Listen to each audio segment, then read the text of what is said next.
Domino's pizza দেখি কার কার লোভ লাগছে বলো তো। আমার তো ভীষণ লোভ লাগছে।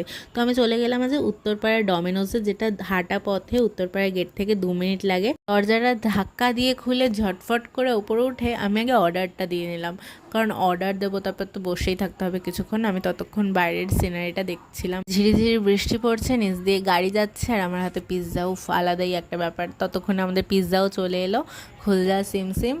আমার পিৎজা বক্স আর খুলছে না, রীতিমতো যুদ্ধ করে আমি খুললাম অবশেষে পিৎজা বক্সটা। এই যে এই কম্বোটা আমি অর্ডার করেছিলাম, জিএসটি মিলিয়ে 555 মতন পড়েছিল। ফার্স্টে নিয়ে নিলাম পেপার বারবিকিউ চিকেন পিৎজা, দেখতেই পাচ্ছ চিজটা একদম ভরে ভরে ছিল। দিয়ে তারপর নিলাম সসেজ পিৎজা, এটাও মোটামুটি ছিল, কিন্তু ফার্স্টের পিৎজাটা বেশি ভালো লাগলো আমার, আর সসেজগুলোও ভালো ছিল। আর এটা হচ্ছে গার্লিক ব্রেড, এটা আমার খুব একটা ভালো লাগেনি। ব্যাস খাওয়া দাওয়া শেষ, আজকের মতন চললাম, দেখা হবে নতুন কোনো ভিডিও।